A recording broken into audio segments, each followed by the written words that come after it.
Hey, what's up, everybody? This is Wrestling Uncensored. Tonight on the show, WWE releases 9. Seth Rollins causes a disqualification in the main event of SmackDown. And where did Edge and Daniel Bryan go?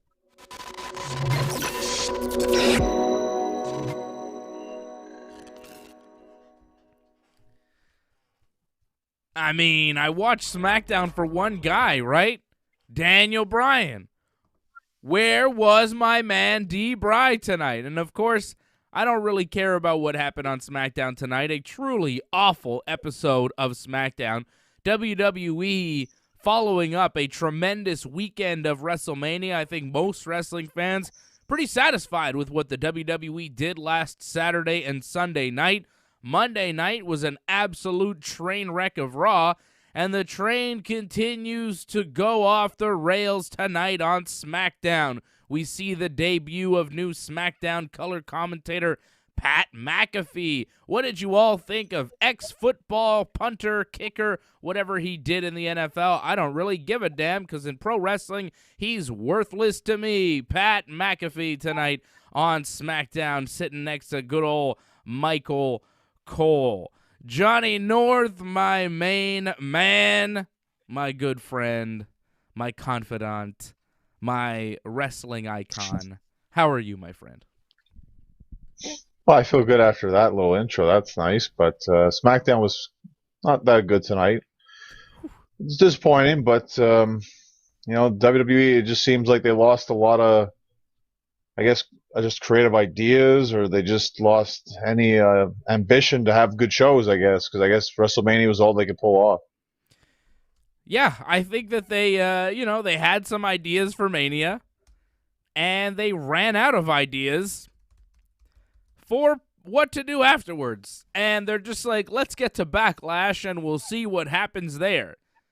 Because Backlash, they called WrestleMania Backlash, and you've seen since Mania, they haven't started anything new. Have they started anything new after WrestleMania? Anything? Did anything new start tonight on SmackDown? Any single story? Or was it all just follow-up from WrestleMania leading into WrestleMania Backlash in like mid-May? It's not like this thing is next week. We got to wait several weeks for WrestleMania Backlash, which will just be a mini version of WrestleMania featuring several rematches. This is May 16th we're talking about. This is several weeks of this that we're going to have to sit through now. Several weeks. I'm trying to count. 1, 2, 3, 4. 4 more weeks of Raw and SmackDown looking like this, where all we're doing is carrying over stories from WrestleMania, things that have already kind of been beaten into the ground. We know Bobby Lashley versus Drew McIntyre for the WWE title is going to be one of the main events at WrestleMania Backlash. Oh! We just saw it at Mania, and it sucked. I mean, it sucked to me. Maybe some people liked it. I don't know. I know a couple people that liked it, but it wasn't my favorite match, and I don't think anybody's calling it the match of the night at WrestleMania. Yet we're doing it again at WrestleMania Backlash. So it's just a lot of filler. It's a lot of the same, a lot of typical WWE stuff, but not starting anything new, nothing creative, very bland, cookie-cutter stuff that you could barely call professional wrestling. Johnny, are you hyped for WrestleMania Backlash? I mean, is anybody?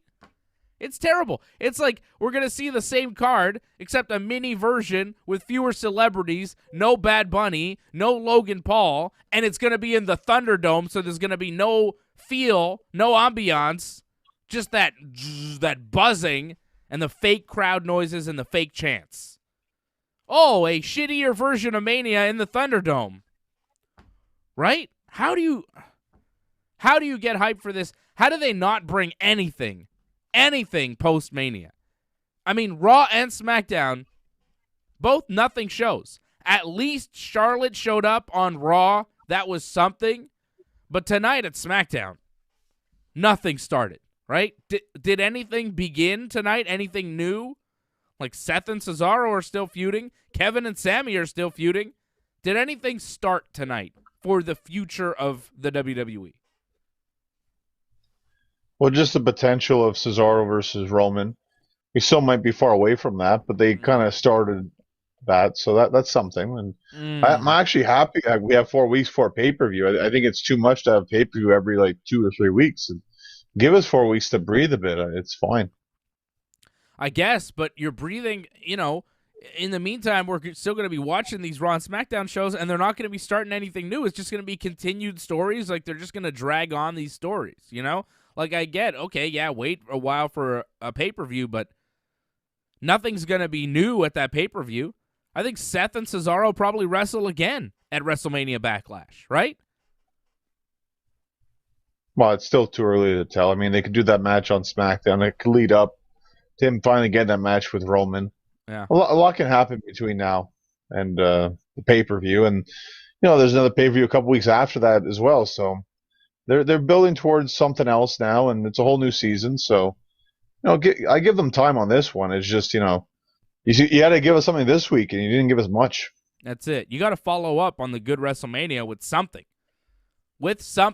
Alex Tara says, let's not talk about SmackDown. Just talk about the WWE releasing wrestlers. I think Alex is bang on. We'll talk about SmackDown. We'll get to it, but, not much happened. We could talk about the releases. That's really the big news. There's no news out of SmackDown. I was anticipating something out of SmackDown. We got nothing. Shout out to the members. Craig Paquette, I see you. Doug Hepburn, I see you. Chatting with you before the show even started, my man. Shout out to Doug and Craig, who are members right now. I see them on the chat. Don't forget to become a member of the team. You can go to donate.ringsidereport.net. You can just go on the main YouTube page, become a member. $5 a month, not so bad. And it helps the Ringside Report Network survive and continue to give you quality programming each and every night, it seems like, for me. This week I was on Monday after Raw, Wednesday after Dynamite with Johnny and Glenn, the post-Dynamite team. Thursday night, UFC show, Ringside Report MMA, breaking down the Jake Paul-Ben Askren boxing match and giving you some winners for UFC Vegas tomorrow night. Giving you some big-time winners. We're all on Chase Sherman. Big-time underdog over Andrei Arlovsky. Well, not a big underdog, but we all like him unanimously on the show in a major way. So we're giving you winners on Ringside Report MMA every Thursday night, 8 p.m., and then, of course, every Friday night here, Wrestling Uncensored after SmackDown. And tomorrow night, I'll be back here, Jake Paul versus Ben Askren, the live watch-along for the big boxing match, Paul versus Askren.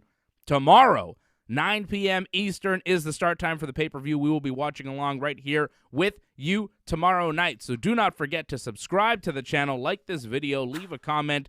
If you're not going to become a member, if you don't want to pitch in a couple bucks, if you don't want to drop a super chat, we understand. Times are tough, but, liking the video, that costs you nothing. Subscribing to the channel, that costs you nothing. So, we appreciate it. If you watch the show, if you like the show, subscribe, like the video, leave a comment.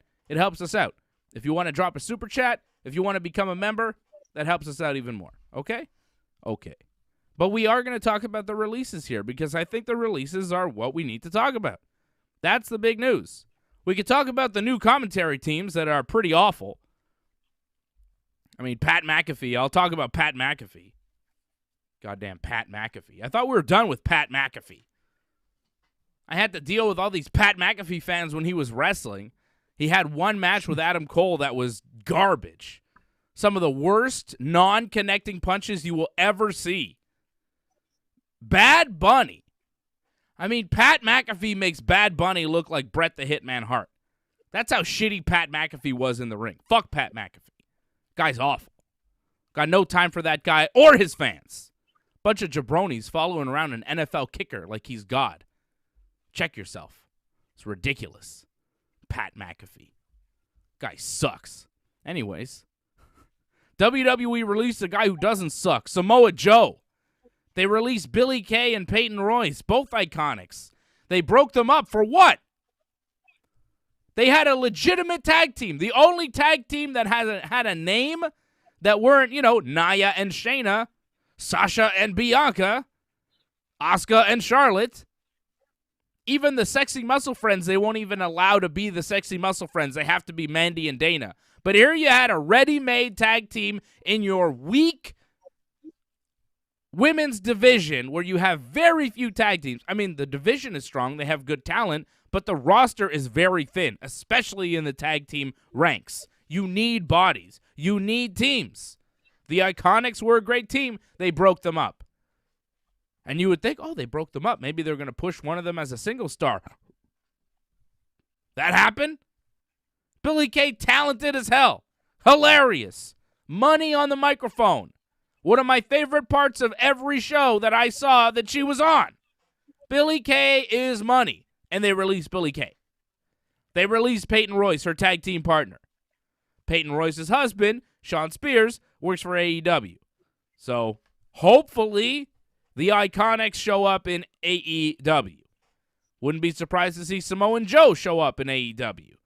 Kalisto was released, an extremely talented luchador. Imagine Kalisto versus Rey Fenix. Good God almighty. Woo! That would be fire.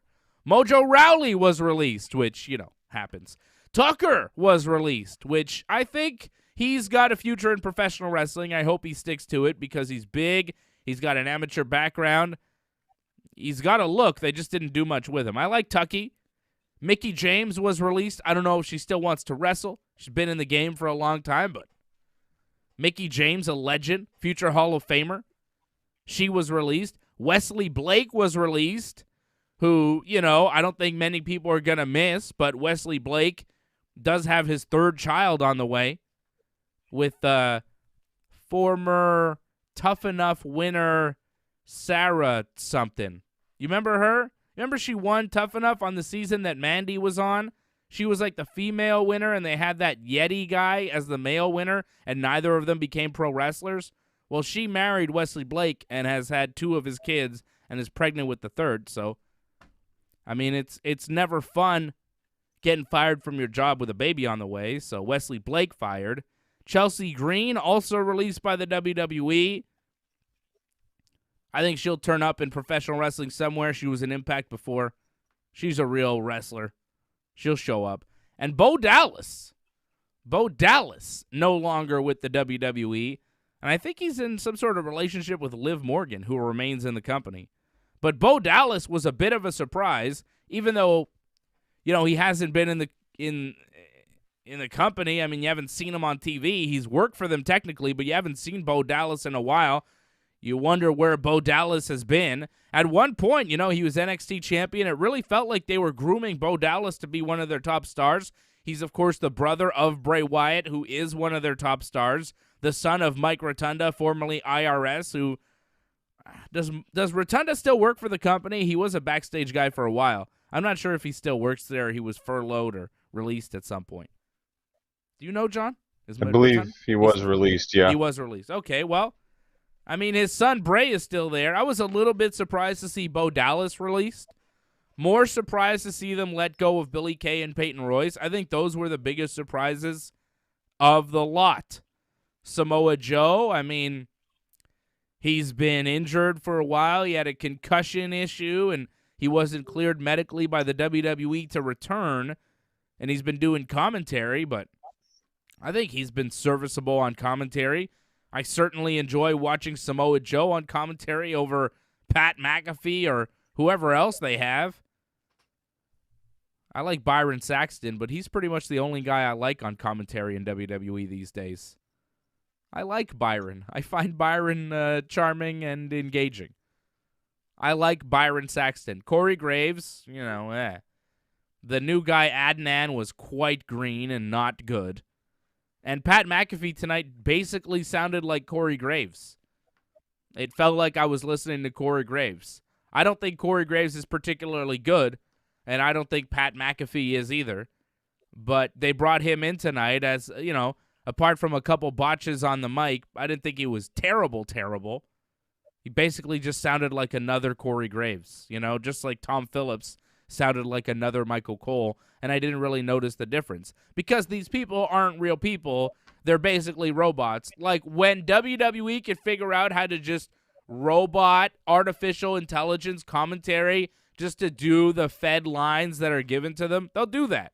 If they could have robots, if they could have non-humans do commentary, that's what they would do. They want commentary to be completely devoid of any kind of character or charisma or anything. Commentary needs to be bland AF, and that's what it is. You thought Pat McAfee was there to bring in charisma? Pat McAfee's there to sound like Corey Graves on the Blue Show. I was not impressed with Pat McAfee tonight. Hey, Patrick C. Hamilton dropping the super chat. Thank you, Patrick, supporting the team. He says, we are amazing. Thank you. Thank you. I think we're pretty amazing, too. Johnny, before we get to the releases, and we'll break them down one by one, what did you think about the new commentary guys this week? Adnan Virk on Raw, teaming with, who do you have? Corey Graves and Byron. And then you had a two-man booth tonight, Pat McAfee, and the voice of the WWE, Michael Cole. Goddamn, commentary's bad in WWE. Commentary is bad, but I've been saying it's been bad for months now. And I'm kind of glad they changed it up. I mean, I didn't get to listen to Raw this week, but SmackDown, it felt different. Like, not having Corey Graves there. Like, they may have fed some lines that sounded exactly like Corey Graves, but like it felt like it wasn't Corey and Michael. It felt like Michael with a fan, pretty much. Pat McAfee felt like just an educated fan for the most part. Did he sound educated? And I'll take change. Sorry. Yeah, he sounded educated. All right. And I'll take change. Like I've been asking for this. Yeah, I've been asking for this change for a while. So did it really feel like much of a change? Did it feel drastic? Does Pat McAfee feel like, bringing Paul Heyman into commentary, which, by the way, he's not talking that much with Roman. Him on commentary would be way better. Or when they brought in Joey Styles or having Mick Foley or even JBL. Like, all these people, wrestling people, which I've said time and time again, use wrestling people on commentary. They're the best ones. They bring in some ESPN reject and some kicker from the NFL. Who wants to listen to these jabronis? I don't care about these guys' opinions about professional wrestling. They don't really have opinions about professional wrestling. Their words carry absolutely no weight. I don't care about them. This is not the change that I've been looking for the WWE. I'd like them to stick to wrestling. I'd like them to stick to professional wrestlers. I'm not upset that Samoa Joe was released because he's this great guy on commentary. He's no Jerry Lawler. He's no, Bobby Heenan. Joe is, fine on commentary. But I respect his words more than Pat McAfee's or even Corey Graves because Joe has been there and done that. Taz was not great on commentary, but you could respect the words coming out of his mouth because he was Taz, the human suplex machine. He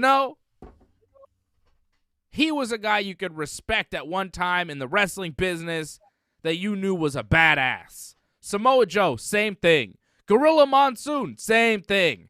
Legitimate, badass wrestlers that transition smoothly into commentary.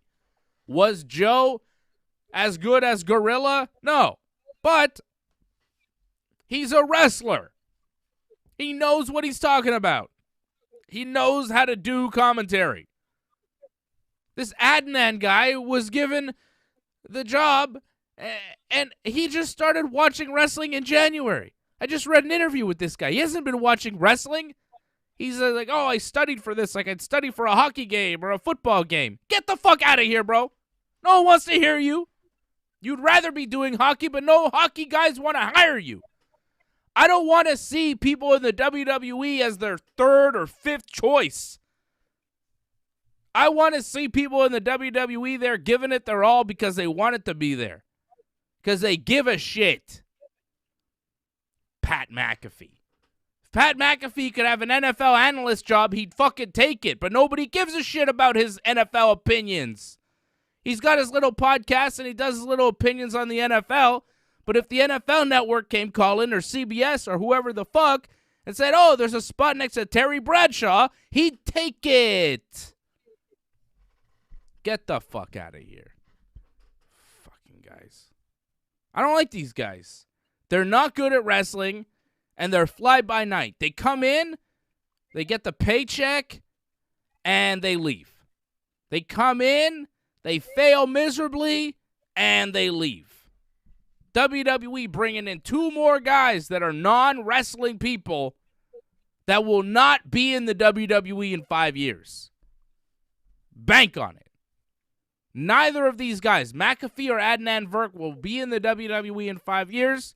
I'd be surprised if they were here in a year. If they're still working for the WWE in a year, they have done better than I thought that they would. These guys will not last because they are not wrestling people. And when it gets tough, when things get hard, when, you know, you're past the honeymoon stage with Vince and he fucking barks at you, and you're on the road and it's not so fun because you're not in Florida all the time, maybe the passion will be gone. And then when ESPN does come calling, you'll be like, oh, I guess I'll go back there. Oh, I'm going to go do a sports show on a CBS Sports Network. Because I was really trying to parlay this WWE job into some other fucking media job in sports. Because I really like soccer or baseball or whatever the fuck. Go do that shit then. Get the fuck out of the wrestling business. Stay out of my wrestling business, you fucks. I don't want to see these people around. Fucking visitors. Fucking tourists in the wrestling business. Get the fuck out. Parasites. Leeching off professional wrestling. Leeching off professional wrestlers. This fucking NFL reject has a job, and Samoa Joe, a man who's given his life to the wrestling business, does not right now. Parasites on the wrestling business. Leave. Don't come back. Mike Adamle. Thank you, Bob Cote. I was trying to remember that jabroni's name. Millions of Mike Adamles out there. Leave.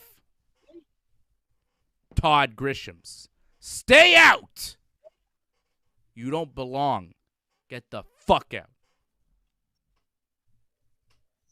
You have a lot of anger in your heart, it seems, but I just think these guys I'm not that angry.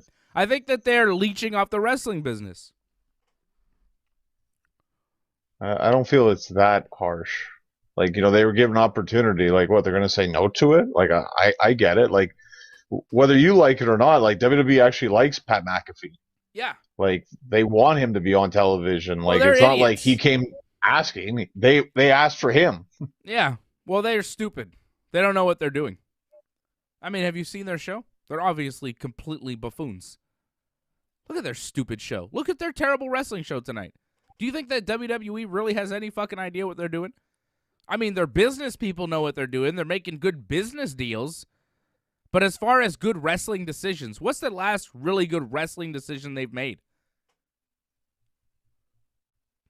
Well, they just had WrestleMania. I think a lot of good decisions came off that one. I mean, a couple, maybe. But major decisions? Really? I mean, they had WrestleMania. Okay, that wasn't really a decision. That just happens every year. What wrestling moves have they made? Putting people in key places. Signings. You know, like, what have they really... I'm not talking about angles. I'm talking about, oh, they hired this guy to do this. That's a smart move. Oh, they brought in this guy for that. Hey. What have they done? They released Andrade. They didn't book Charlotte at Mania. They called Backlash WrestleMania Backlash. They hired Adnan, who, by the way, I heard got fired from ESPN for leaking information to, like, media. You know, like, inside ESPN dirt, he was leaking shit, so ESPN fired him. You think the pro wrestling business is a good spot for him? Unfucking believable. Well, they're just as bad, to be honest. Well, yeah, I know. I mean, fuck. Hey, Meltzer, I think you should call Adnan. He might be willing to talk. If you got questions, call that fucking guy. Leaky faucet, Adnan Virk. fucking guy. Terrible. I mean, just amateur on Raw. Sounded terrible. Didn't look great either. Blech. What's the last good wrestling decision they made? When they hired Heyman to run Raw? Like, what's the last thing they did where you're like, that seems smart? Bring in Bruce Pritchard back? Like, what have they done? Well, I just look in terms of the women's division right now. I think it's stronger than ever right now. I love New Direction as well. Doug Hepburn says, having 2 women of color main event night 1 was smart. But that's not a wrestling decision. That's I mean, look, they deserved to main event night 1. They were the main event of night 1. But them pushing that angle is, PR. It's not a wrestling decision. I'm talking about a wrestling move. Like, they're bringing in... Well, it's not just about that. Well, I mean, look, it's not just about that. And I think, the PR is good and that's smart or whatever. And they deserve to main event. And they also made Bianca into a star at WrestleMania. I think that was smart. But I'm not talking about those types of decisions. I'm not talking about an angle. I'm not talking about booking. I'm talking about hiring people. What's the last good hire that they made? What's the last signing that they did? Wrestler even, or non-wrestler. Who have they signed that has been good, smart? Where you said, hey, that's a good one. That's cool.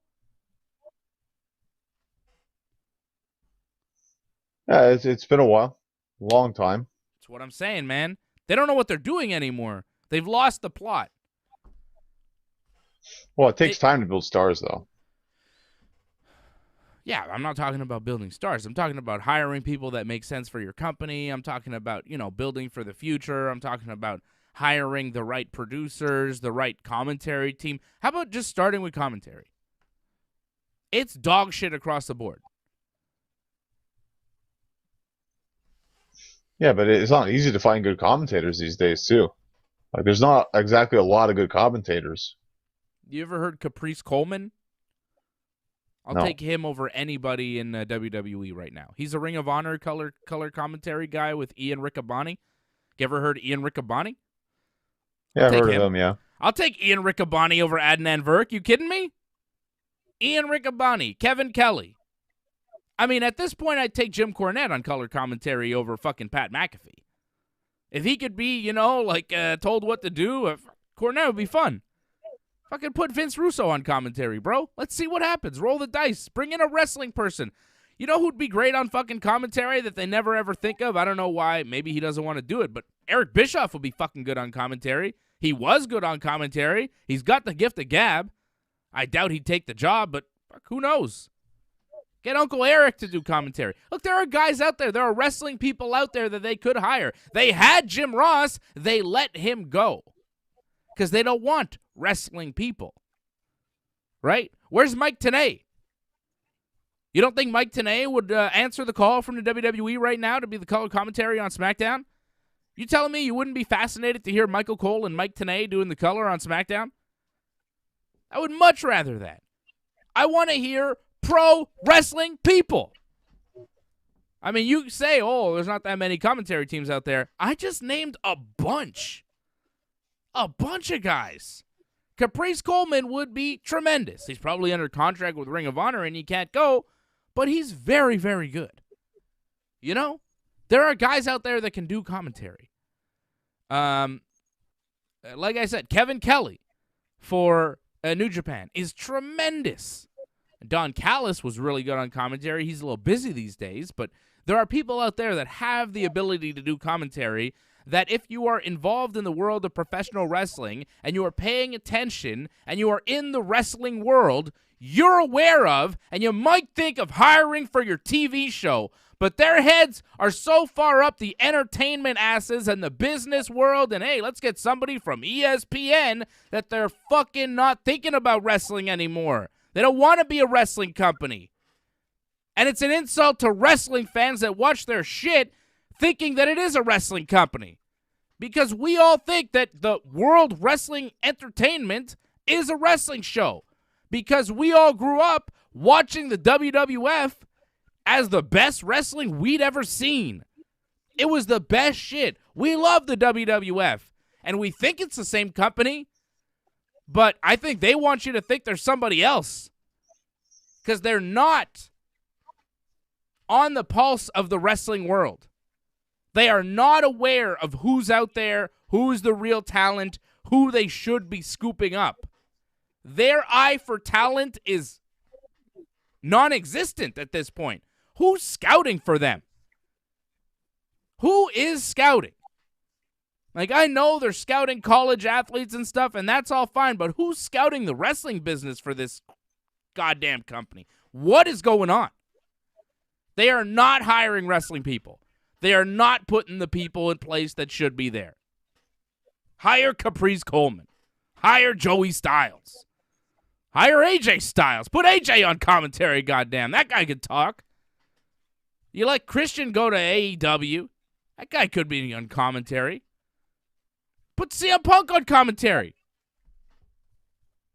Couldn't pay him to do that? You telling me CM Punk wouldn't be good on commentary? If WWE really wanted to do something good tonight, they wouldn't have hired Pat McAfee. They would have hired CM Punk. There are people out there that can do it. You don't have to hire these people that can't do it. It's simple to me. I don't know. I've heard people on commentary good. Pretty much everybody outside of the WWE that's on commentary is pretty good. To be real. Like, I'll take Josh Matthews over any of the guys they currently have. You know? Where's Don West? Bring Don West in to do your color commentary.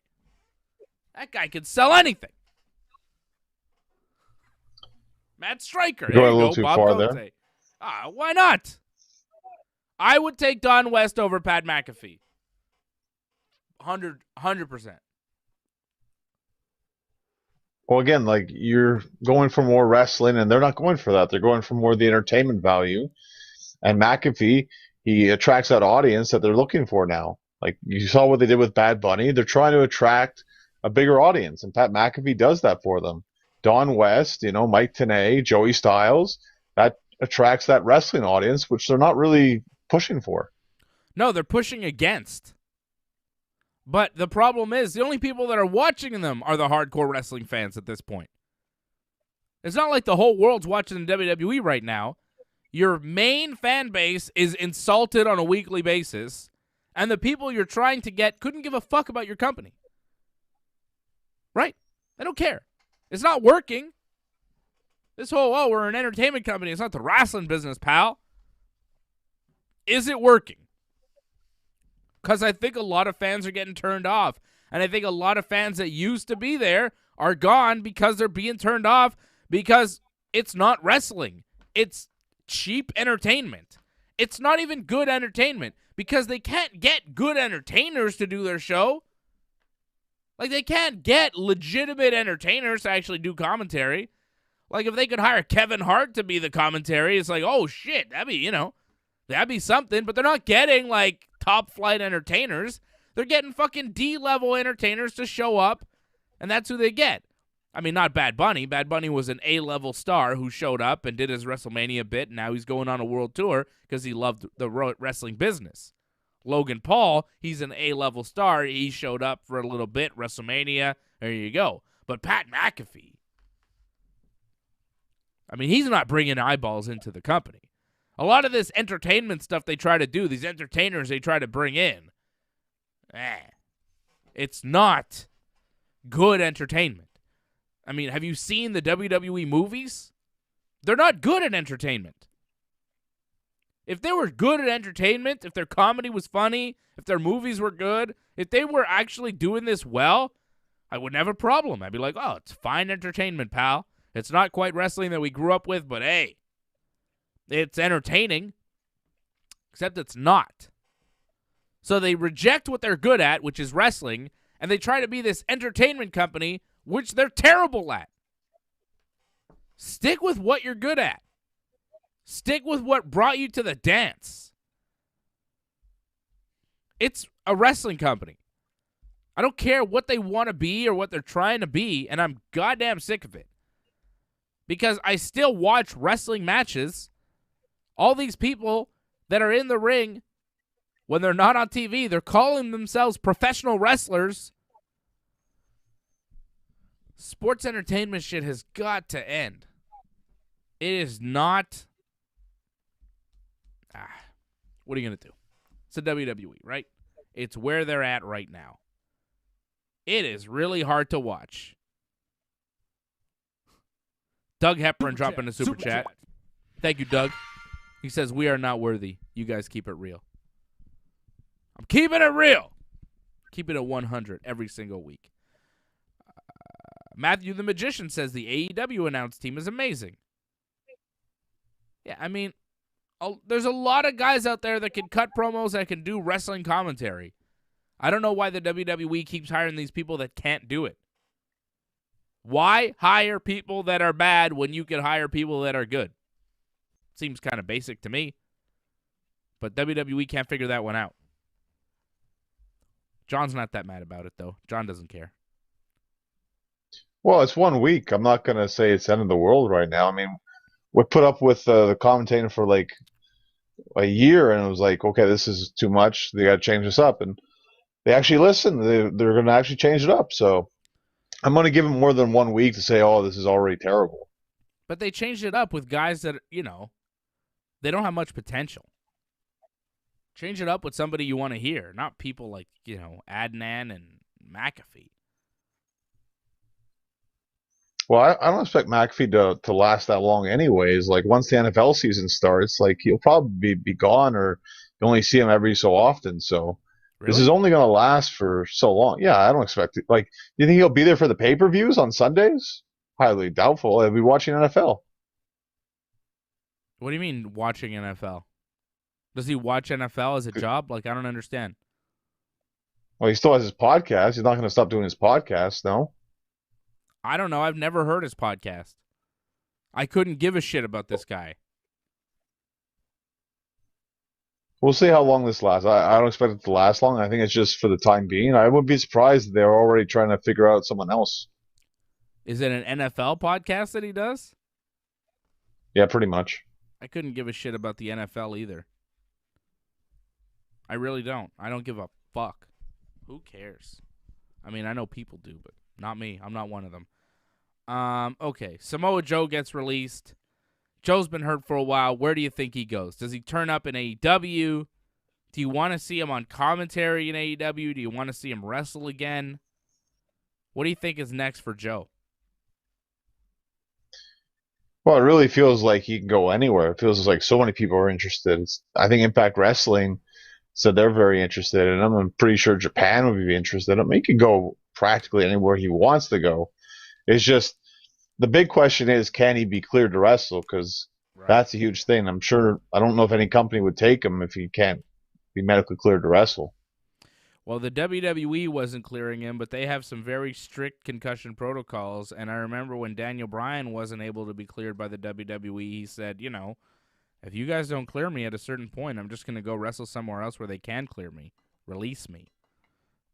So I wouldn't be surprised if Joe just goes somewhere that doesn't have the concussion protocols that WWE has. It's possible. But I agree with you. I think Samoa Joe is a Hall of Fame wrestler. He's a top talent, and he should show up somewhere. AEW, New Japan, Impact Wrestling, wherever. We'll see Samoa Joe again. Billie Kay and Payton Royce, I feel like, are the best bets to show up in AEW. AEW needs women in their division, especially stars, especially ones with the look and charisma of Billie Kay and Payton Royce. They can talk. They've got the gimmick down. Together against each other, whatever. I think that they would be fantastic in AEW. I'm especially a big fan of Billie Kay, but I think Payton Royce has a lot of potential as well. And I think Payton, because of her association there with her husband who works for the company there, Sean Spears, I think it would make a lot of sense to get them both in to AEW. And if I were to bet on the most likely to show up in AEW, I would say it would be Billie Kay and Payton Royce. And if I were Tony Khan, those would be the first phone calls I'd be making, to Billie and Peyton, to get them over on my side. Well, with Peyton, you expect it, right? Because married to Sean Spears, so it feels like that's almost a given. Like I feel like she's been backstage at AEW in the past already, so she probably already has a connection with them anyways. She's probably already talked to Tony Khan in the past, so yeah, it seems more than likely that's going to happen. So yeah, that'd be great. And like they kind of need it because like their women's division, it's starting to build up, but it's still like they need, I think, stronger like talent, and that would help a lot. I think Billie Kay's still not the best wrestler, but in terms of a personality who can talk, it would help a lot. Billie Kay, Britt Baker promos. Oh shit, that's money. Not right matches there. though. Not matches at all. Maybe in like a death match. Imagine Billie Kay in a death match with Britt Baker. That'd be so crazy. Could be bowling shoe awful. ugly, but hey, come on, man. Come on, pal.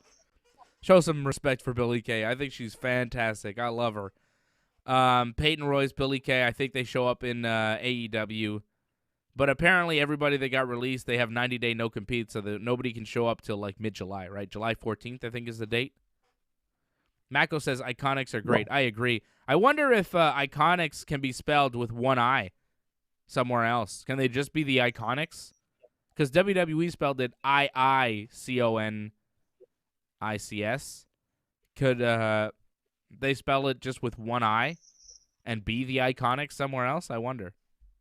John, you're not a copyright lawyer, are you? That I'm not aware of? No, but I think sometimes it depends though. Like if it's too close or something, like you still can't do it apparently. So I don't know if it would work.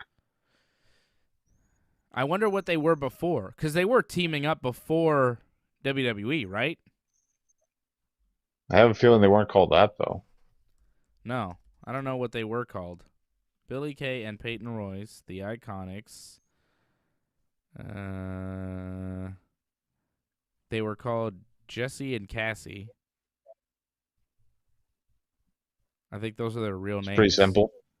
Jessie McKay and Cassie? Is that her real name? What's Peyton Royce's real name? Cassandra Lee McIntosh.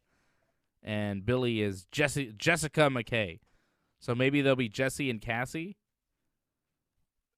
I don't know. But I can't quite figure out what they were called or if they even had a tag team name before WWE.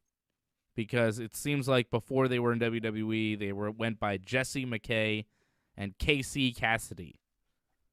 So maybe Casey and Jesse is what they'll be called in AEW. I don't know. They'll come up with new names. I don't know.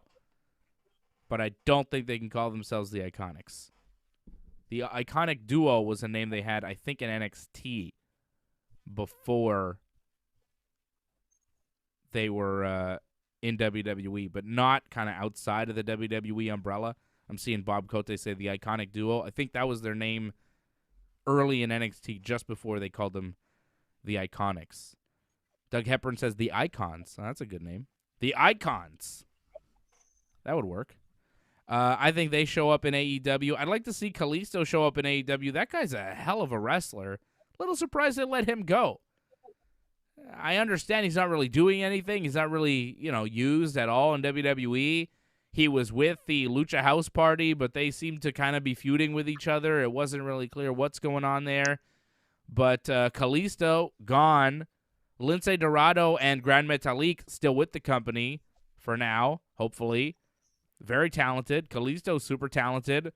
But he's let go. And like I said off the top, him and Rey Fenix would be incredible, man. I think Kalisto in AEW would be a lot of fun, or maybe he goes to Mexico or whatever, but I think he stays in the wrestling business and gets brought into any wrestling company and is instantly an Impact player because he's just so good in the ring. He wasn't really able to kind of let loose in WWE. You saw glimpses of it here and there, but imagine him given like 20 minutes against a Rey Fenix or a Kenny Omega or a Pac. That type of match on Dynamite. Kalisto would fit right into that style. Well, Kalisto had a really good run in WWE when you think about it. I think he was like U.S. champion a couple of times. and him and Sin Cara, they had a decent run as a tag team. Like, he lasted quite a few years when you think about it. Like, it's just in the end, like, yeah, they ran out of ideas for him, which is too bad, but I think he did pretty well. And he could do very well in AEW, Ring of Honor, again, Japan, Mexico, like, maybe on the same star level as Samoa Joe, but in terms of a talent, he could definitely go far. I mean, Joe has seen probably his better wrestling days behind him, but I feel like Kalisto, the guy's just 34 years of age, and you're right, he signed with WWE in 2013, a pretty good run. I think he's got a lot of upside and a big future ahead of him in professional wrestling. And again, a lot of people are upset with the WWE for firing all these people, and I get it. I'm more upset with them for firing certain people and then hiring other people that seem, like bad hires. Firing people, I understand, though, especially people that you're not using. It happens every year after WrestleMania, and it's what the WWE does, and you got to understand it from their perspective. They're looking at their whole roster right now. This is a reset. WrestleMania ends the year, and this is like a brand new year starting for the WWE, right? So they're looking at their year, and they're looking ahead, and they're looking at who are we using, who are we not using, who do we have plans for, who do we not have plans for, who's going to be our underneath talent, who's going to be mid-card, who's going to be main event, and then who do we have left? And then they go with the people they have left, and they realize, well, we don't really have a place for them anymore because we're moving in different directions. You see Bianca Belair and Rhea Ripley come up. They're two new stars. They're on the main roster. Somebody's got to go. And Billie and Peyton were the ones that had to go. I'm not saying that it's a direct correlation between Rhea. Rhea and Bianca are up, so Billie and Peyton have to leave. But when you bring in new characters to a TV show, other characters kind of have to go by the wayside, and unfortunately, that's just what happens in the wrestling business. For the most part, these people make a lot of money working for the WWE, more money than they would make anywhere else in professional wrestling. Not only that, they get their names out there bigger than you would in any other company in professional wrestling, and they are better off having worked for the WWE than not having worked for the WWE. So they are now in better positions, much better positions, each and every one of them, than they were when they started their pro wrestling journeys, before they signed a WWE contract. Every single one of them is in a better position, except maybe Joe, I guess, because when he signed his contract, he was like physically able to wrestle, and now maybe medically not, but that's not what happened. It didn't happen in WWE. That was during a commercial shoot, so, whatever. But you know what I'm saying? Joe made some money, got a lot of exposure, and they all did, and now they can make more money because they work for the WWE. It's harsh, it's tough, but that's the wrestling business. Nobody stays in the WWE forever, unless you're Triple H. But you got to marry the boss's daughter to do that. Very few people stay in the WWE forever. Most people get released or leave or whatever. If you don't leave on your own accord, chances are at a certain point you're going to get released. I mean, even Gerald Briscoe got released. People have been released that have been with the company forever, and you think, wow, they'll be there forever. Nobody's there forever. Everybody's got their time. Some people have longer amounts of time than others, but, John, speaking as a professional wrestler yourself, you would love the chance to go to the WWE because it would be life-changing. Living as a professional wrestler now, it's fine, but if you were to work for the WWE, you'd be making six figures, you'd be making more money than you could ever imagine, and, say you got signed a 2-3 year contract, you'd come out of it a much richer man than you were prior to signing with the WWE, and also your name in pro wrestling would be much bigger than, before you worked for WWE. So yes, it sucks that they got fired, but just working for the WWE is pretty sweet, and it's a pretty good lottery ticket. So they've done well with themselves, and now they have the WWE name to use, for indie bookings or, signing with the next wrestling company, right? Yeah, and they're much more experienced. They'll be more polished wherever they go. The fact that, they've wrestled in WWE, I think that says a lot on a resume. So that's going to help them for future bookings for sure.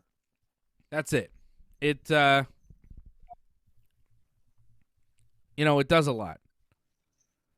Oh, wow. People on the chat mentioning Lana is still there. That is a little bit of a surprise.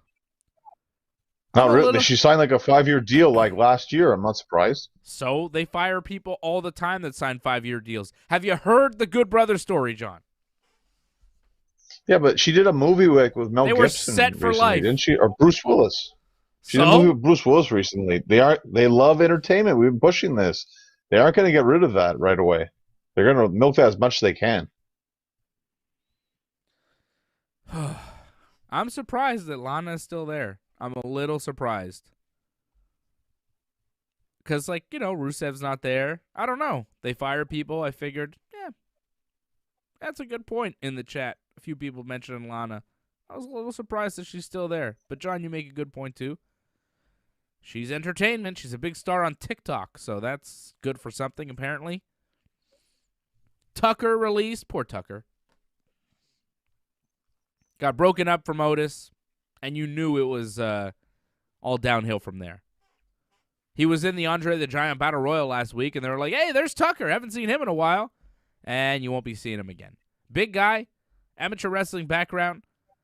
I think he could, land somewhere in pro wrestling, but just because you're big and you work for WWE doesn't mean you're going to be a pro wrestler or get a contract somewhere. I mean, look at Eric Rowan. I would have thought that somebody would have scooped him up right away.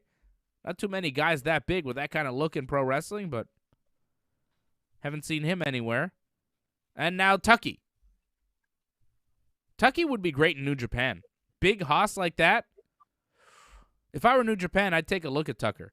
He's got that amateur background. Like, he's a legit tough guy. He's big. He's really big, too. Tucker in Japan would be good. Like, if I were Tucker, I would start seeing if I could get there. Because that, to me, is the spot for Tucker. Maybe for Mojo, too. What do you think about Tucker and Mojo? Where do they go? You think AEW has interest in those guys? I feel like they're the ones who are really going to push for it. Because I don't know if, like, a lot of feds are going to be pushing to have them in their company. Like, they're kind of the lower tier guys that got released. Honestly, I think for Mojo, I think he's done with wrestling. I don't think he's going to wrestle anymore. I think he was just in there for WWE, and that was it. And Tucker, I hope he keeps wrestling. But again, he's going to have to push that. He's going to have to put his name out there. He's got a good resume, so he can pull it off, but he's going to have to work for it. Yep. Well, that's the wrestling business. You better work. You better put in that work. Mojo, I think, probably does a football podcast and goes and hangs out with his buddy Gronk. I think Mojo's done in the wrestling business, to be quite honest. I don't think he was ever a wrestler. He just went from football to the WWE. Wesley Blake, I have no idea. I don't know. Wesley Blake? It's up to him, too, as well. I mean, good resume, but you're going to have to work for it because they're not asking for you. You're going to have to knock down your own doors. Wish him the best. Chelsea Green and Mickie James, both former Impact Wrestling stars. I could see them showing up in Impact or AEW. Both talented. I don't know if Mickie still wants to wrestle. She's been in the game for a while. She's a veteran. She'll go into the WWE Hall of Fame one day. Chelsea Green, I think, still has some wrestling years in her. I don't know about Mickie. If Mickie still wants to wrestle, I'm sure people would love to see her. I like Mickie James. How can you not? Legend of the business. Chelsea Green, I like her too. I think she's married to Zack Ryder or fiance or something. She's, with Zack Ryder. He's in Impact, so maybe she goes back to Impact too. Makes sense. The whole team's there. Zack Ryder, his buddy there, Kurt Hawkins. And would make sense for Chelsea to show up there too. Yeah, that's probably what's going to happen with her, but I don't think that's a huge loss. I didn't think she was particularly good in NXT. I didn't think her matches were anything like I'd be dying to see whatsoever. And, it's sad that, she got hurt right away and then she gets released. That's really unfortunate. That happens. But I feel Mickie James is probably going to go to NWA because her husband's there. Oh, right. Nick Makes Aldis. the most sense. Yeah. That makes sense. If she still wants to wrestle. Well, with her, I mean, you don't have to wrestle all the time, so I could definitely see that happen. Yeah. Mickie James, Serena Deeb, Mickie James, Thunder Rosa. They could do some good stuff over there. Yeah. Right? That'd be good. I'd Definitely. watch that. That'd be a reason for me to tune into NWA. You tell me Mickie James wrestling Thunder Rosa, I'd tune into that. You might have to hook me up with your password, though, John. Okay. Beau Dallas. Well, I bet you they're saving that for the pay-per-view. They're not going to put that on television. Okay. Beau Dallas. Is he done in the wrestling business? Yeah, I definitely could see him done. I think he's done. I don't think he wrestles again. I think he just been Ted DiBiase'd. You know? He was a wrestler because the WWE signed him, and his dad kind of helped get him signed when he was young, made some money, and now he'll, like, you know, live on his farm or whatever he's doing. I think he's got a farm. Some deal there. I think he's just going to leave the wrestling business. That's it.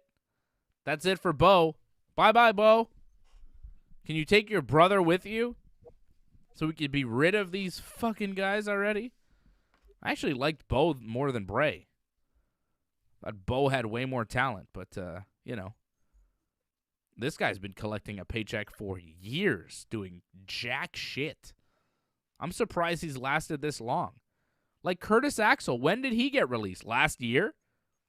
How come Beau collected a paycheck for another year when his tag team partner at the time, Curtis Axel, got released? I was like, Beau still has a job? A year later, he hasn't done shit, and now they release him? I'll take that contract, WWE. You want to give me some free money to do nothing? Why did they keep this guy under contract for a year? Has he wrestled for them in the past year? He's the only guy on this list where I'm like, good. It's good that they fired this guy. Guy's mooching off the company. Why is he still there making money? It's a waste of money. Well, former NXT champion, they invested a lot in him. So I'm not surprised that they thought maybe there'd be something for him again because they kept rebooting him so many times. They probably thought maybe we'll do it again somehow. So, Ugh. But they didn't. Yeah, I'm glad he's gone. Absolutely worthless. Not in the company, not doing anything. Get out of here, Beau Dallas.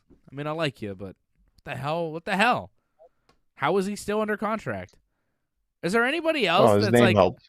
Yeah, well, his name, because his brother's Bray Wyatt. Anybody else in the WWE that's still under contract that you're kind of like, oh, they didn't fire them? Surprised this guy made the cut this time. How about Jackson Riker? I'm surprised Jackson Riker is still a WWE superstar, technically. Even Elias. Not really surprised because they need him for Elias. It actually adds to Elias, so it's somewhat of a new thing, actually. So. Surprised Randy Orton's and he has still a employed. pretty good physique, too. I'm joking. Yeah, well, that's ridiculous. Jim Ross even said it. Randy Orton's the best thing going in wrestling right now. I love JR, but sometimes he's wrong. Randy Orton's the best thing going in wrestling right now. Eesh. What'd you think of the match on Monday night? The triple threat. Randy and whatever. Well, I don't know next time I'll watch Raw. But if ever Raw keeps being that bad, maybe I'll just watch SmackDown. That's it. Just watch Dave after Raw. That's all you need to do, right? That's what you did this week. You just watched the post-Raw show. You didn't have to watch Raw. You knew what was happening on the show based on what I told you. And based on what I said, there was no reason to tune into that garbage wrestling program. No reason to tune into Life is better tonight's. without watching Raw. Yeah, of course life is better without watching Raw. Life would be better if you didn't watch the WWE at all. Just watch the pay-per-views. I think it's a lot easier doing that because the weekly TV shows are awful. What a terrible SmackDown tonight. Go ahead. I'll give NXT a try again this week. We'll see. It's been a while since I watched NXT, so I'll try it this week, see how it is. The new NXT. I watched some of it last week. I saw Bianca and Rhea and Gonzalez in the ring together celebrating. Oh, I hate that. That's stupid stuff. I hate stupid stuff like that. Hey, we're all from NXT. Yeah, we're champions now. Well, SmackDown was all about that tonight, too. Like, I hated that as well. What an awful SmackDown. Roman Reigns starts the show in the ring with Paul Heyman and Jey Uso. Roman is like, Heyman, could you reiterate what I did at WrestleMania? And Heyman goes on and on about how Roman beat Edge and Daniel Bryan, who, weren't on the show tonight. Edge and Bryan, two of the main reasons I've been enjoying SmackDown over the past month and They weren't there, which sucked. Roman says he stacked Edge and Bryan at Mania, and he's done. He beat everybody. He's the tribal chief, king of the mountain, whatever. Cesaro shows up and stands in the ring and looks at Roman. Roman looks at him and then walks away. And that's it. Like, Cesaro came to the ring just to stand there next to Roman. He didn't do a promo. He didn't do jack shit. And then we go to commercial. Thank goodness. No, oh, yeah, right? And then we come backstage, and Cesaro's talking to Adam Pearce and Sonya Deville. And he's like, I want a match with Roman tonight. I understand it can't be for the title. Just give me a non-title match with Roman. And Sonya Deville's like, well, I'll talk to Roman, and we'll see about that. And Cesaro's like, okay. He seemed a little confused that Sonya Deville was giving him the answer. And Adam Pearce was like, hey, I thought I was in charge here. But I guess Sonya Deville's taking charge. She's like the heel general manager now on SmackDown. And like, fuck off. I don't care about that. Sonya Deville. Sonya, get the fuck out of here, okay? I don't want to see her anymore either. Boring. People like her. She's got no charisma. She's a charisma vacuum. Terrible stuff. Well, Cesaro had charisma there? No, that whole promo was garbage. Cesaro's got no charisma. The guy's got a great body. He's in shape and da-da-da. He's a great wrestler, but there's a reason why he's never been a main eventer. Get ready for the WWE to try again. Rey Mysterio beats Otis via pinfall in the opening match of the night. Nice little crucifix. That could have been the match of the night, quite frankly. This was not a good episode of SmackDown. Everything on it was pretty much garbage. I'm going to give Rey and Otis my match of the night tonight because I actually like Rey and Otis. You know, Dominic didn't wrestle. It was Rey. You got to love Rey Mysterio. And I really like Otis. So, match of the night, Rey versus Otis. Even though it was nothing special, the finish was nice, perfectly executed crucifix pinfall on the big man Otai. Is that the match of the night, John? Am I wrong? Cesaro Uso? What do you think? Yeah, I thought the main event, but I could see why you wouldn't say the main event because that finish kind of ruined a lot of it. But I still thought there was more emotion in that one. Like that match was fine. It was opening match. It was good wrestling, but I think that it lacked that intensity. It just felt like you're just going through the motion, going through the moves, and that was it. It was a very simple match, which is fine because maybe you need to do that, I think, with Otis. But it lacked that raw emotion that I thought the main event had. Ugh, I didn't like that main event. I didn't like the finish whatsoever. You're right, though. The Rey and Otis match was nothing. It didn't have much emotion, but, at least it had a clear finish that I could sink my teeth into. Kayla interviews Paul Heyman backstage. Heyman says that the Swiss Quisling will wrestle Jey Uso tonight. Quisling. Called him a Quisling. I like that. Jey Uso, which it didn't really apply. A Quisling is I'm going to give you the definition of a Quisling. There's a very famous Norm Macdonald interview where he just got fired by Saturday Night Live, and he's saying that a guy is a good man, and Letterman calls Norm Macdonald a Quisling, and Norm's like, I don't know what that means. It's a very good, it's a classic Norm Letterman interview, and that's where I learned the word Quisling, from David Letterman, and Paul Heyman used it tonight. It's a word for a person who collaborates with an enemy or occupying force, more generally a synonym for a traitor. I'm not really sure why Heyman called Cesaro the Swiss Quisling, because, what enemy and occupying force is he cooperating with? It just didn't apply. Heyman using big words because he assumes the SmackDown audience won't know what they mean. But I was like, hang on a second, Paul Heyman. I don't think you use the word Quisling in the proper way. And I'm no genius. I'm pretty sure David Letterman taught me how to use the word Quisling, but I know that word, and I don't think Cesaro is a Quisling. Or is he, John? Is he a Quisling? Well, I think he's referring to the fact that he used to manage Cesaro, so it feels like Cesaro was being a traitor in a sense because he's going against him. Well, Heyman is the one being a traitor to Cesaro. Heyman is the Quisling. Heyman, you quisling you. He's a good man. You could say that, but Heyman being the bad guy, I get why he would say that. Yes. Anyhow, quisling. All right, there's our vocabulary lesson for the day. Wrestling Uncensored Universe. Quisling. An enemy sympathizer. You know, Johnny North is a quisling to my enemy, Randy Orton. You see? A sympathizer. Why is Randy Orton your enemy? He's not. He's not. Weird. We're good friends. We're good friends. We smoke weed together all the time, me and Randy. Randy's a big weed smoker. You'd like to. Yeah, I think I would like to. Of course I would like to. Be awesome. Smoking weed with Randy? That sounds like fun. Yeah. I'd smoke weed with anybody in the WWE. I think it would be fun. It would be a good story for the show. And I would tell you that story.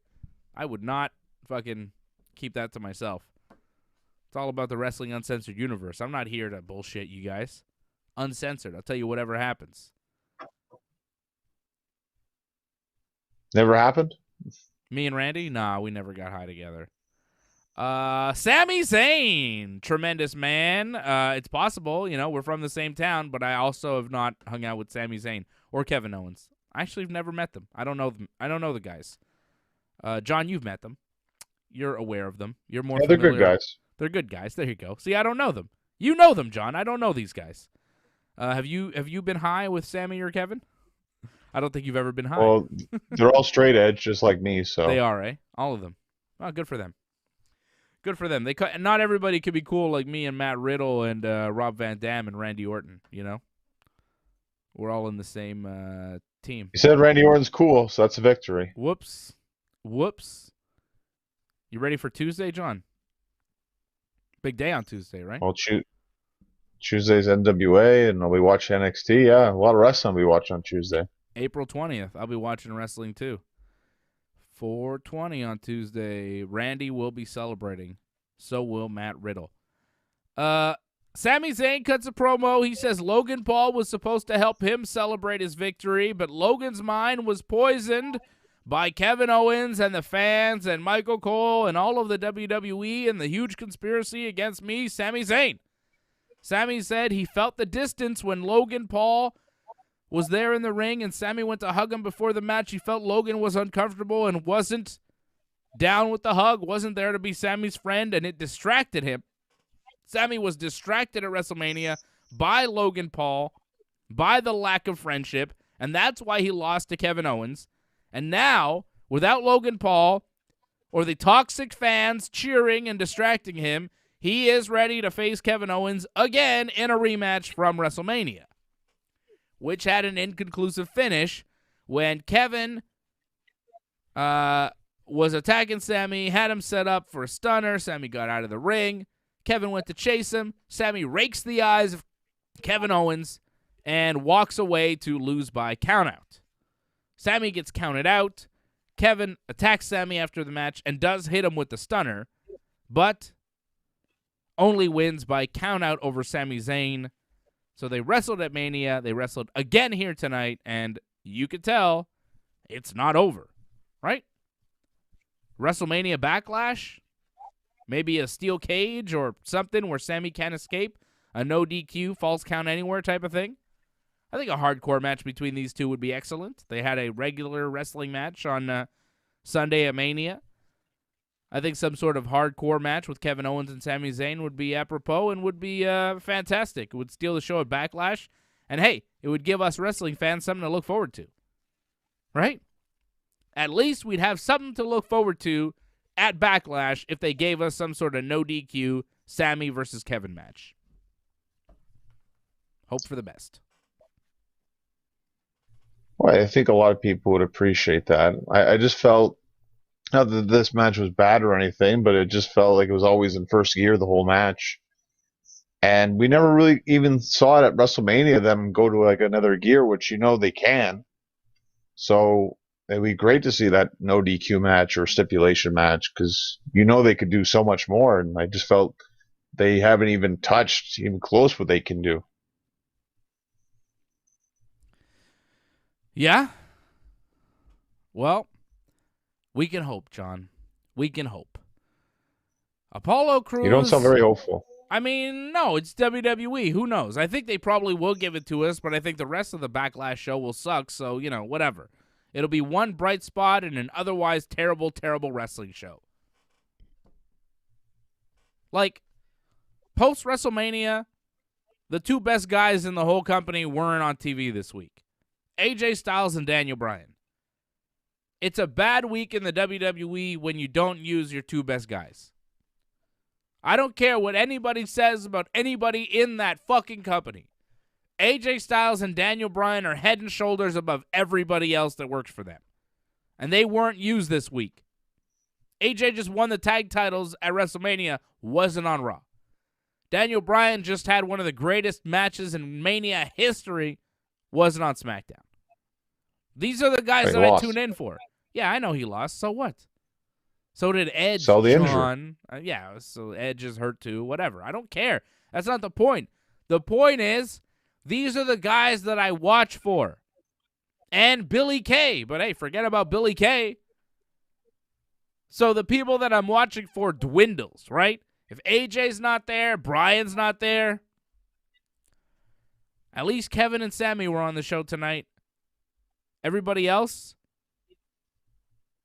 I mean, Kevin and Sami, thank God for those guys.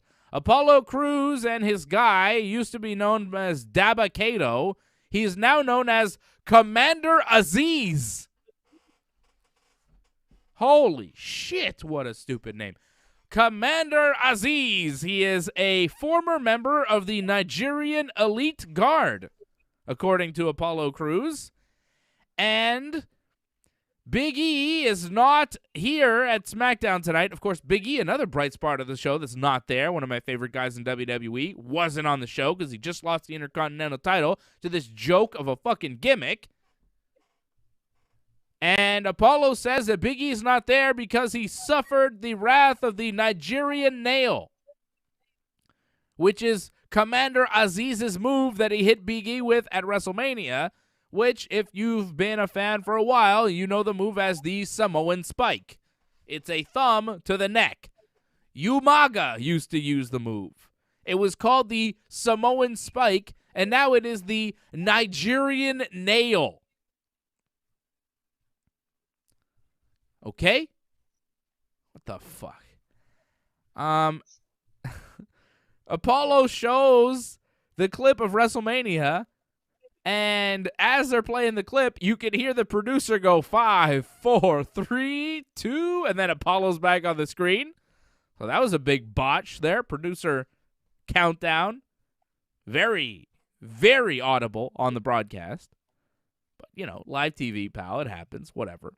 A little funny. Just makes it feel faker than it is, even though it's very fake. Even the accent is fake. This guy was Dabba Kato, street fighter from Raw Underground 6 months ago. Now he is Commander Aziz, master of the Nigerian Nail, former member of the Nigerian Elite Guard military group. Get the fuck out of here with this bullshit. The fucking Samoan Spike is now the Nigerian Nail, and Yabba Dabba Kato is Commander Aziz. What's the difference between Commander Aziz and Colonel Mustafa? I don't believe Colonel Mustafa was part of any elite group or anything like that. Elite military, anyways. So what was he a colonel of? It's just the name. That was it. Yeah, and that was stupid too, because everybody knew that it was Iron Sheik, right? Most people know that it's Dabba Kato. Not everybody. It's not like Iron Sheik coming back as Colonel Mustafa, because that's hey, come on now. That's Sheiky, baby. We know who that is. Dabba Kato, he's not as known as Iron Sheik was when he came back as Colonel Mustafa, but still, it's a dumb name. Commander Aziz, the Nigerian Nail, formerly the Samoan Spike. Ugh. Bad promo, bad gimmick, nothing I want to see. Terrible. You like Commander Aziz? I think the name's kind of funny. And, I like the idea of like, this bodyguard gimmick thing. It's just, if Raw's going to have one, you got to have one on SmackDown, right? So it's just the way the universe is kind of just find balance in a sense. Okay. Whatever. I'm not finding any balance there. It seems a very unbalanced show. Whoever's running it seems unbalanced. Doesn't seem like much balance going on there. Basically falling out of my Oh no, we chair have, watching this shit. Huh? we have tag titles, two separate tag titles, two separate women titles, bodyguard gimmick one show, bodyguard gimmick another show. Balance. Yeah. Except one guy is pretending to be a Nigerian bodyguard. The other guy, Omos, is Nigerian. He's the only guy born in Nigeria among any of these guys, and he's not doing the gimmick. I don't know where Dabba-Kato's from. I don't even know if he's from Africa. Where's Dabba-Kato from? Isn't he Polish or something? Bet you he's from the States. Oh, he's born in Poland. Okay. Oh yeah, no wait. He's half Nigerian. There we go. There you go. Half Polish, half Nigerian. Babatunde is his real name. Babatunde. Why couldn't they just call him Babatunde? Instead they call him Commander Aziz. This is Babatunde. Commander Aziz sounds better. I don't know. Babatunde is pretty good, and it's his real name. Well, at least he's half Nigerian. There you go. Okay, so he's actually half Nigerian. Wasn't born in Nigeria like Omos, but he was born in Poland, half Polish, half Nigerian. So at least there's an element of truth to Commander Aziz. Well, that's a saving grace, I suppose. Street Profits cut an in-ring promo. They talk about beating the Dirty Dogs for the tag team titles later on in the show, which they did not do. And then they promote Bianca Belair. And it's a championship celebration with the Street Profits and Bianca. And Bianca talks about following her dreams and getting to WrestleMania and winning the title. And she says, I knew I would do it. Very confident. She says it's not cockiness. It's just that EST that everyone can find in them. Trying to be relatable. I don't see her as that relatable because she's such a super athlete. She's so rare. Even in the WWE, packed with some tremendous athletes, she's like above the rest in athletics. And she's like, I'm relatable. I'm just like every one of you. No, you're not, Bianca. You're like a super athlete. Everybody can find the EST inside of them. Yeah, but can everybody do the shit that you do? Like, probably not. She's genetically gifted. I mean, I'm sure she works very, very hard to do all the shit that she does in the gym and all that, but I don't know. I don't like Bianca Belair as a babyface. I think as a heel, she's going to work a lot better down the road. I don't see her as like this relatable character that she's trying to be, that she's trying to put over, but hey, that's fine. She's just very confident, very cocky, and that cocky babyface, I don't know if it's going to work for her. We'll see. I like Bianca. I think she's good in the ring, but her promos are just kind of, I don't know. And she says she's just getting started, making history, and now you guys have to go win belts because all we do is wear gold in this family. And then they lost. Right? What'd you think of Bianca's promo tonight? I didn't love it. Thought it was all right. I mean, she doesn't cut the best promos, but I felt there was a lot of passion there, and it felt like she meant a lot of what she said, at least. And although that line of everyone can do it kind of thing, it's like, yeah, it's not completely accurate. Like, not everyone can because, she had some advantages over a lot of people. But, I mean, is that really her fault? No. She took advantage of her advantages. That's it. Mm-hmm. Sure. I just don't know how much of a relatable babyface she's going to be down the road. We'll see. I like her. I think people just wanted to see her as champ. They wanted someone new, and she is that new generation of wrestlers people wanted to see. She's older than Sasha Banks. new generation as in terms of like someone different that we haven't seen time and time again. You know, Sasha Banks, she's had a run, more than had a run at this point. You know, like she's been the definition of the women's division for quite a few years. You know, Bianca, like now is her time. Sasha is fantastic. Sasha backstage interviewed. She's just mad. She doesn't say anything. She walks away. Shows the whip mark from the hair that Bianca hit her with at WrestleMania. She's got like a little scar on her stomach from the hair whip. That was a cool moment in the match. Made a good sound. Bayley interviewed backstage. I love the Bayley promo. I thought Bayley cut the best promo probably of the whole night. Over at everybody. I don't think anybody cut a better promo than Bayley tonight. She was like, oh, Sasha's so angry she can't even put a sentence together. Bianca was crying before the match started because she didn't think she could actually win. She's like, Bianca's so arrogant. She's not the kind of champion that you want. Bayley is going to restore dignity to the title, and she wants a match with Bianca for the belt. I like Bayley's shirt, too, or jacket, or whatever she was wearing, the Know Your Role model jacket. Kind of a play on The Rock's old catchphrase, Know Your Role, and it was kind of in the same font as the Know Your Role. But she's the role model, so she is Know Your Role model. I thought that was good. Nice little jacket there from Bayley. Good promo. Promo of the night for me. I'm a big Bayley fan. I think she's great. Well, yeah, Bianca needs someone she can steamroll over for first opponent, so Bayley's going to be that one. That's fine. Yeah.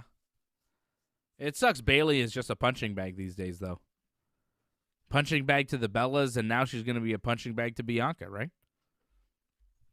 Yeah, but like, isn't that not a good spot though? She'll get to be the comeback match for the Bellas. Like, is that not going to be like a big pay-per-view match?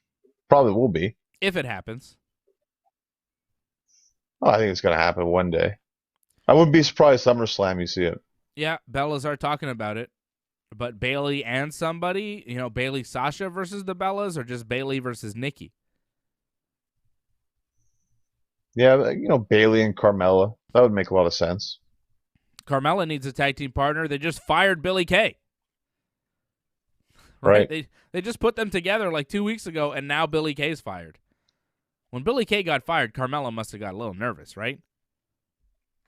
Carmella could go. Doubtful. I mean, she could, but I don't know. They just kind of re-debuted her, so if they, you know, they've done it before in the past, but I'd be kind of surprised.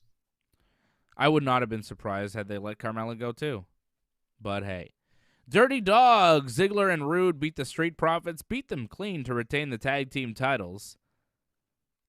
Zigzag from Ziggler off of clean. Questionable. Why? Ziggler, because they didn't cheat. When they made that last tag, like Dolph wasn't holding the tag rope, so that tag shouldn't have been legal. The ref counted it. Dolph was in the corner. Well, the ref screwed up. Well, whatever. It was legal. The tag rope. Who holds a tag rope anymore? They were holding the tag rope the whole match, except for that tag. Did commentary mention the tag rope? Why hold the tag rope? Why hold the tag rope and like abide by the rules when you can't do it in the end? I thought it was a clean victory. Johnny North still cares about the tag rope. You're right, though. You're right. Why hold it if you're going to let go at the end? But the ref counted the tag. Montez didn't see it. Ziggler tagged Rude. Montez didn't see that Ziggler was the legal man. He's looking at Rude. He takes a zigzag from behind. 1, 2, 3. Dolph gets the win. Dirty Dogs still tag team champions. I kind of thought the Street Profits were going to win the tag team titles there. SmackDown after Mania, they have this whole championship celebration with Bianca. Didn't it kind of feel like the Street Profits were going to win? I was a little surprised by that finish. It felt like just a repeat of that four-way, except you took the two other teams out and you just repeated the exact same ending pretty much. Yeah. Not a special match by any stretch, right? Not that fun. Natty versus Shayna, also not a special match. Nothing really happened. Natty got the win. She rolled up Shayna Baszler. Nia Jax tried to attack Natty after the match, but Tamina kicked her, and Natty and Tamina stand tall. Again, bad officiating. You know, Tamina pulled Natty out right in front of the referee, and the ref did nothing. Like, it's just ridiculousness. Back two matches back, and like, see that it's bad. Yeah. I mean, SmackDown was overall bad. They kept showing the Cesaro thing over and over again. Why'd they keep showing it? Like 4 or 5 times during the night. They showed Cesaro do the UFO, right? The airplane spin without the arms. Did they just realize that he could do this? He's been doing it for years. Before he worked in WWE, he did it. I've seen him do it in WWE before. But I guess because he did it on Seth and it was a big spot, it was at WrestleMania, they're blown away. But they showed it like 4 or 5 times. It's like they're more obsessed with this than they were with Nia Jax saying "my hole" a few months ago. That they had to show over and over again, right? Or Mandy Rose falling at WrestleMania. Then Nia Jax had to fall all over the ring on Monday because, oh, it's funny. No, it's not. See, they try to do entertainment and they fail miserably. Hey, wasn't it funny when Mandy fell at Mania? Yeah, because she actually fell. It was funny. Hey, let's have Nia fall a bunch of times on Raw. Won't that be funny? No. No, it will not be funny. Oh, we did it. Wasn't it funny? No, it was fucking stupid. You stupid idiots. Stop doing this shit. Fucking stupid WWE. It's all stupid. Anyways, they're playing Cesaro over and over again. They played it like 6 times. I don't know. I don't know why they kept playing that video highlight, but they were obsessed with Cesaro and pumping him up for his big match with Jey Uso in the main event. Cesaro wanted a match with Roman Reigns, but apparently Roman, didn't feel like it.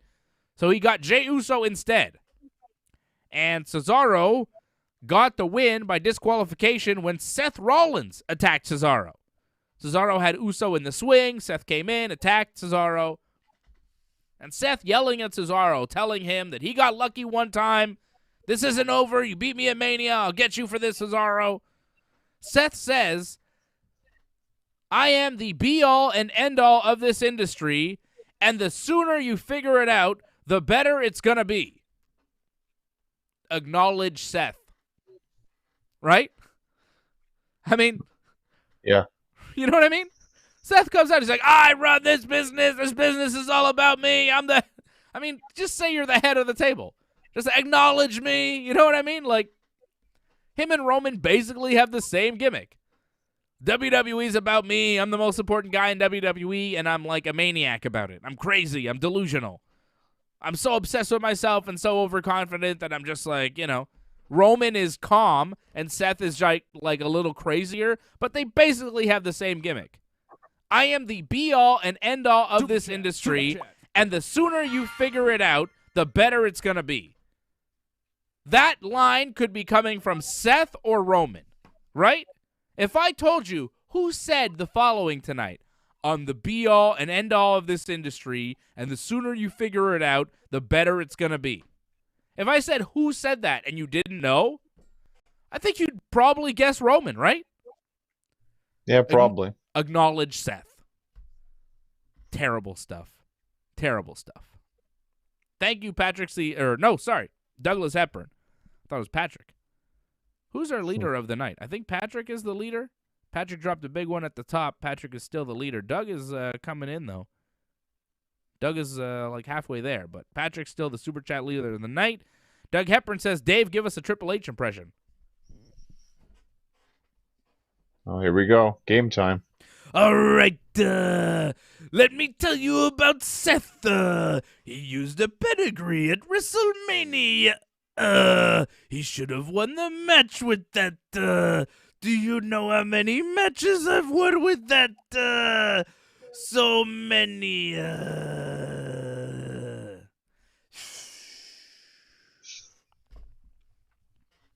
Good. John, good. Well, Doug will let you know. Like, he's got the I didn't same, pay for it. He did. Same gimmick as Roman. He sucks. Hey, Vince, let me take over the company. No, you're a fucking idiot. I think you're crazy. I don't give a shit about you, pal. Fuck out of here. Ruining my fucking NXT. It used to be so good when Beau Dallas was champion. What have you done with it? Piece of shit. I hate you so much. I wish Stephanie would have stuck with Test. To be fair, it was pretty good actually, because you had Cesaro versus like Sami Zayn back then. So Yeah, I know. It was really good. Tyson Kidd and like Cesaro tearing it up. Remember Tyson Kidd and Curtis Axel having great matches in NXT? Michael McGillicuddy, he I might have remember been it back happened. then. I don't remember the exact match. Oh, they were so good. They had good matches. I think it was Michael McGillicuddy and Tyson Kidd back then in NXT, early days of NXT. I remember when NXT was good, when it was Fandango and EC3 and Maxine running the show. The good old days of NXT, when it was a competition show, when you had, you know, what do you call it? You know, when Titus fell. What were they doing? The challenges, the obstacle courses. Obstacle course wrestling. That's what I want to see. Not this fucking Pat McAfee bullshit. I don't miss that stuff, but that's what you like, I guess. No, I didn't like that either. I mean, I kind of did. There were elements of it that I liked. I thought EC3 and Fandango were really good on that show back in the day, but I think I was the only one watching, and that's why it's not like that anymore. Doug Hepburn liked this Triple H impression. All right, Doug, that was for you, buddy. That was for you. And we will be back. Well, at least I will be back here tomorrow night, 9 p.m., for the Jake Paul, Ben Askren boxing match. Which, how crazy is that? How crazy is that? Tomorrow night, this boxing match will happen. I don't know if you saw Ben Askren at the weigh-ins today, but yeah. Not looking good? I don't know. You want to see a picture? Show you a picture. Just as we sign Was off. Ric Flair there? I didn't see him, but I know there's going to be some sort of slap boxing fight that he's going to be refereeing tomorrow, right? I'm interested in that. Yeah, Ric Flair's going to be a special referee in some sort of slap boxing match tomorrow during the Ben Askren, Jake Paul boxing match pay-per-view. Here's a picture of Askren at the weigh-in today. Oops. I mean, that's really the most important part. I could get his face, too, but what do you think? How's that look? Please say that's Photoshop. No, it's not. That's how he really looked at 191 pounds. I got to say, John, Oof. I mean, he kind of looks like me without my shirt on, and, that's not good if you're doing a boxing match. That's pretty much, yeah. I thought you said he was taking this seriously. What happened? Well, he fought his whole career at 170 pounds, and this is at 191, so he's got to make the weight somehow, right? Chicken and biscuits. I don't know. Yeah, I guess. Maybe he's fucked tomorrow. I don't know, man. This is a weird fight, and I'm looking forward to it, because who fucking knows? Who knows? It's going to be fun tomorrow night. We will be here tomorrow night, 9 p.m., for the Ringside Report special presentation watch-along of the Jake Paul, Ben Askren boxing match. We'll be here for the whole damn pay-per-view, 9 p.m. Eastern start. I'll be here. Fred will be here. AJ will be here. And our main man, Matt Casavan, who is a boxing expert. He is our boxing analyst. He will also be joining us on a big watch-along here on the network tomorrow night, 9 p.m. Eastern. You definitely want to tune in for that. It's gonna get wild. Okay? Follow Johnny North at North Genesis. Follow me at Dave Simon MMA. Follow Johnny on Instagram at Genesis Johnny North. Don't forget to like this video, subscribe to the channel, and when you subscribe, click the bell so you get notifications each and every time we are on. Become a member of the Ringside Report universe. Go to membership.ringsidereport.net. Go to donate.ringsidereport.net. And if you want to get some of this cool merch, you can go to merch.ringsidereport.net. For everything else, ringsidereport.net. All our shows, all our things available online on our official website, ringsidereport.net. Thank you, everybody, for watching. We appreciate you. Thank you to the members. Patrick C. Hamilton, appreciate you for the big super chat. Doug Hepburn as well. Thank you, Doug. Thank you, Nick. Nick and Doug. Good friends out there, out in Kingston, Ontario. Shout out to you guys. I think our borders are closed now between Quebec and Ontario. But, hey, one day they will be opened again, and this whole country will be opened again, and we'll all see each other and we'll have a big party. Okay? One day it will happen. For Johnny, I'm Dave. Thank you all. I'll see you tomorrow night for Asker and Paul.